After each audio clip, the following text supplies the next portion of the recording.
October 1950.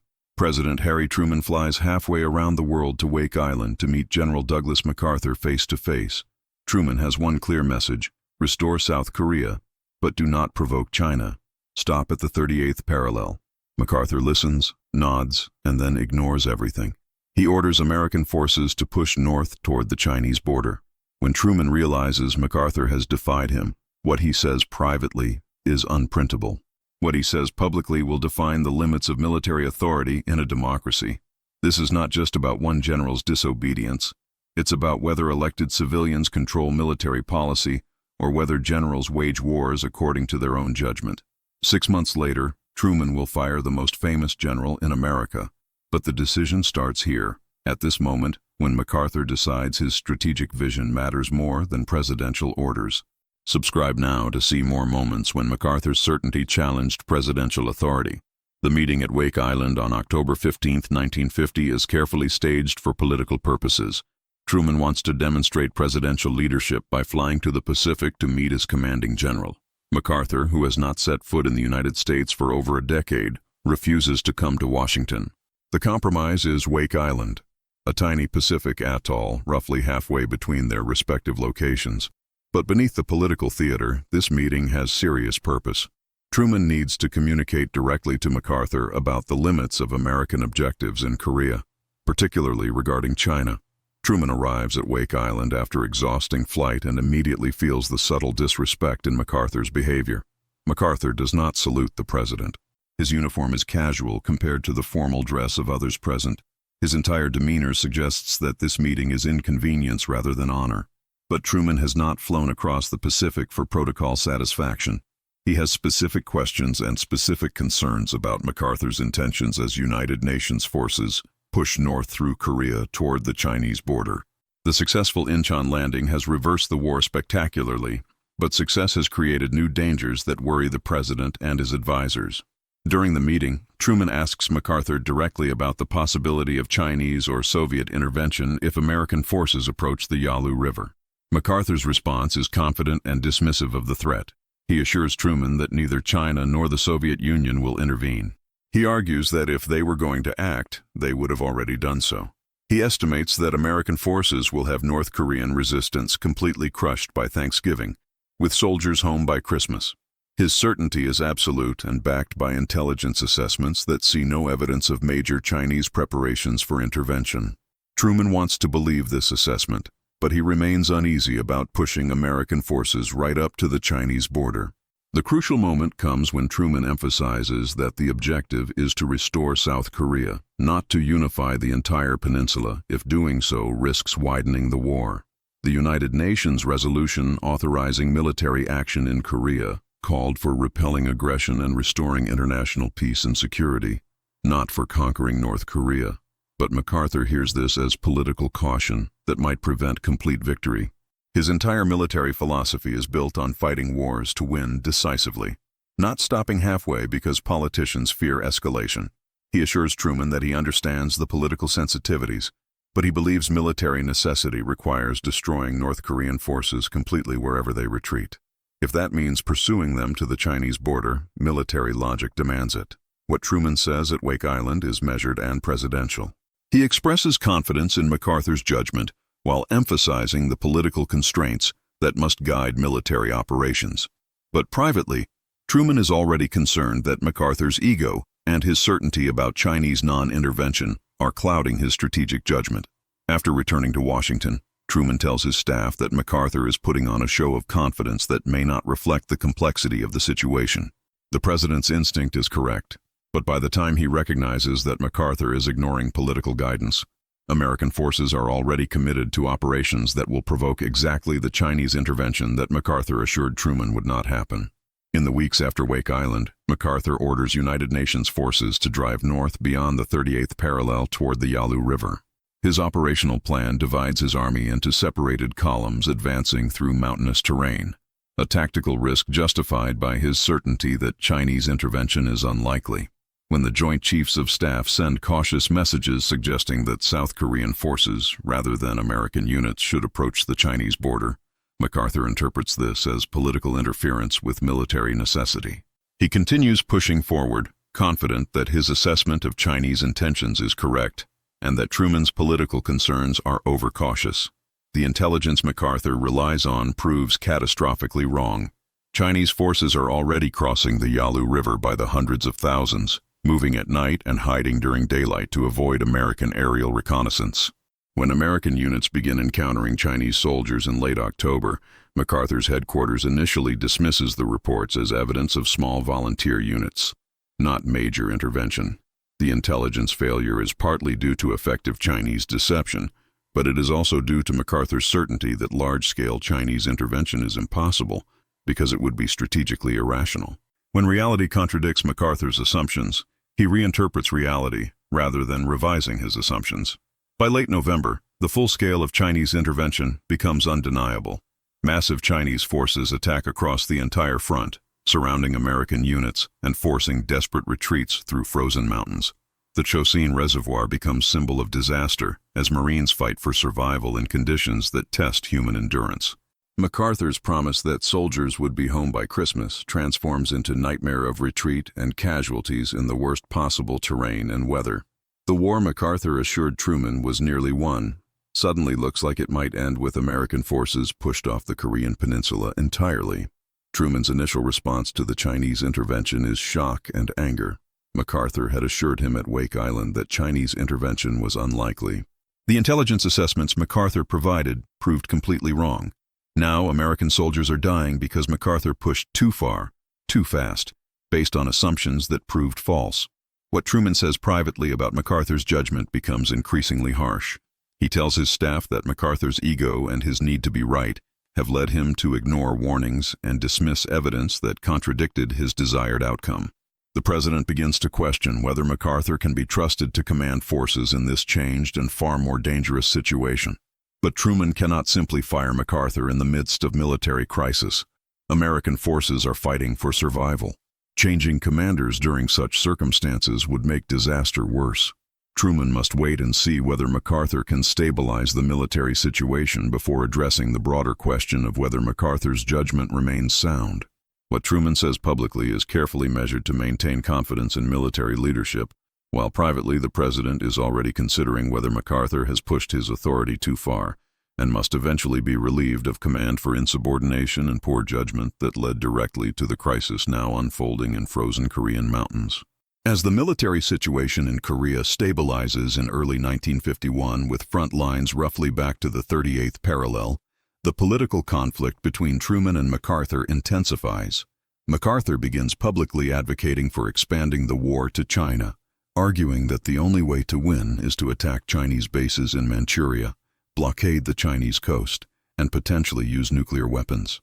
These statements directly contradict stated administration policy of limiting the war to Korea to avoid triggering World War III. Truman and his advisors are pursuing diplomatic efforts to negotiate ceasefire, while MacArthur's public statements undermine those efforts by signaling that American military leadership wants expanded war rather than negotiated settlement. The pattern becomes clear that MacArthur is not just disagreeing with policy privately, but is actively working to change policy through public pressure and appeals to political opposition.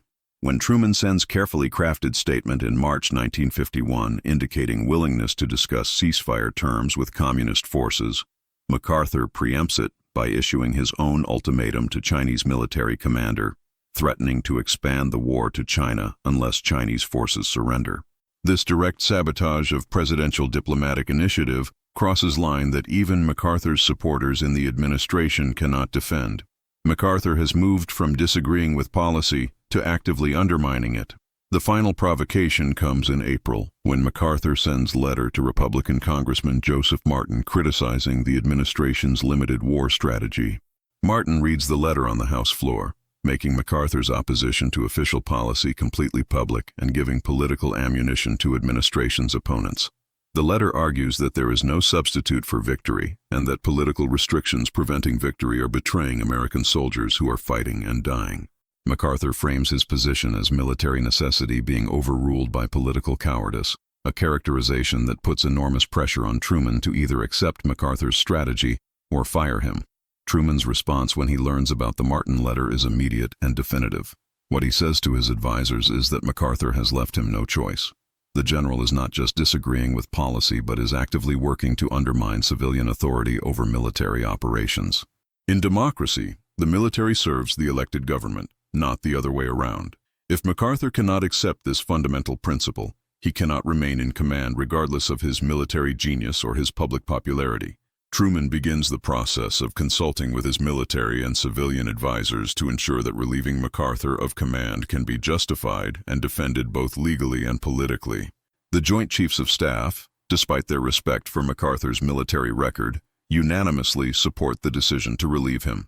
They recognize that MacArthur's public insubordination has made his position untenable. General Omar Bradley, as chairman of the Joint Chiefs, provides the strategic justification that MacArthur's recommendations would involve America in the wrong war, at the wrong place, at the wrong time, with the wrong enemy. This military endorsement of Truman's decision provides essential cover against charges that the president is firing MacArthur for purely political reasons. What Truman says when he announces the relief of MacArthur on April 11, 1951, is carefully worded to emphasize that the decision is about maintaining civilian control of military policy, not about MacArthur's abilities as commander. Truman's decision to fire MacArthur is about more than one general's insubordination. It is about establishing and defending fundamental principle of American governance, that civilian elected officials control military policy, and that military commanders, regardless of their rank or reputation, must accept that civilian authority or resign. MacArthur's defiance challenged this principle directly by arguing that military necessity should override political judgment and that generals who understand warfare should not be constrained by politicians who do not understand military requirements. This argument, however logical it might sound, threatens the basic structure of democratic control of military power. In his public statements explaining the decision, Truman emphasizes that he has the deepest respect for MacArthur's military service and achievements, but respect for military genius does not override constitutional requirements. The president is commander-in-chief, and military officers serve at presidential direction. When military officer publicly and repeatedly contradicts policy and undermines diplomatic efforts, that officer has made his position impossible regardless of past accomplishments. Truman frames his decision as defending constitutional principles that matter more than any individual, even someone as distinguished as MacArthur. The political reaction is immediate and intense. MacArthur returns to the United States as hero, greeted by massive crowds and given ticker tape parades. His address to Congress is an emotional moment where he defends his position and argues that he was prevented from winning the war by political restrictions. Public opinion initially sides with MacArthur. Many Americans see Truman as weak politician who fired strong general for telling uncomfortable truths. The president's approval ratings collapse. For months, it appears that defending constitutional principle has cost Truman his political survival. But over time, as the emotion of the moment fades and the full implications of MacArthur's strategy become clear, public opinion shifts. Bradley's testimony before Congress that MacArthur's recommendations would risk World War III resonates with Americans who do not want their sons fighting expanded war in China. The principle that civilian control of military matters more than individual military judgment gains acceptance even among those who admire MacArthur. Truman's decision, which seemed politically suicidal when announced, eventually becomes recognized as constitutionally necessary and strategically wise. What Truman said when MacArthur refused to stop in Korea defined the relationship between civilian authority and military power for generations. The principle he defended, that elected officials control policy even when military commanders disagree, has become fundamental to American civil-military relations. Subsequent presidents facing disagreements with military commanders have invoked Truman's precedent. The MacArthur firing established that military genius does not override constitutional structure, and that maintaining proper civilian control sometimes requires difficult decisions that appear politically costly, but are necessary to preserve democratic governance of military power. The confrontation between Truman and MacArthur over Korea remains one of the most significant civil-military crises in American history. MacArthur's refusal to accept the limits Truman tried to impose, his certainty that his strategic vision should override political judgment, and his willingness to publicly undermine administration policy all challenged the fundamental structure of civilian control of the military. Truman's decision to fire MacArthur, despite the political costs and despite MacArthur's legendary status, established precedent that reinforced constitutional principles at moment when they were directly threatened. The military outcome of the Korean War vindicated Truman's strategic restraint over MacArthur's desire for escalation. The war ended in 1953 with armistice roughly along the 38th parallel, achieving the core objective of preserving South Korean independence without triggering World War III. MacArthur had argued that anything less than total victory was defeat, but history proved that limited objectives achieved through limited war served American interests without the catastrophic risks that MacArthur's strategy would have entailed. South Korea survived, eventually became democratic and prosperous, and American credibility in Asia was maintained. These outcomes justified Truman's judgment that stopping MacArthur was strategically necessary. The personal legacies of the two men reflect the vindication of Truman's position over time. MacArthur faded from public life after his dismissal, giving speeches and writing memoirs, but never again wielding real power. His final years were marked by diminishing influence and growing recognition that his strategy in Korea had been flawed. Truman left office with low approval ratings, but over subsequent decades has been recognized as president who made difficult but correct decisions. His firing of MacArthur is now taught in military academies as example of proper civilian control, and in political science courses as example of constitutional principles being defended at significant political cost. The lessons from this confrontation remain relevant for contemporary civil-military relations. Military commanders will always see situations from military perspective that prioritizes battlefield effectiveness and tactical success. Political leaders must consider broader strategic context, including alliance relationships, diplomatic efforts, and risks of escalation. When these perspectives conflict, constitutional structure requires that civilian judgment prevails even when military commanders are certain they are right. This does not mean military advice should be ignored, but it does mean that military commanders must accept that their role is to provide advice and execute policy, not to determine policy through public pressure or insubordination. What Truman said when MacArthur refused to stop in Korea ultimately came down to simple principle. In democracy, elected civilians control military policy, and generals who cannot accept that civilian control must be relieved regardless of their military brilliance. The principle cost Truman politically in the short term, but preserved constitutional structure that matters far more than any individual presidency or military career. MacArthur's genius as battlefield commander was never in question, but his inability to accept limits on military action and his willingness to defy civilian authority made him dangerous to democratic governance.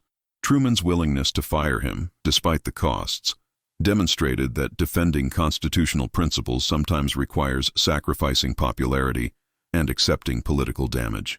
The lesson endures. In democracy, the military serves the elected government, not the other way around, and maintaining that relationship is worth whatever price must be paid to defend it. If these lessons about civilian authority and military power matter to you, subscribe for more stories about the moments when principles were tested and defended.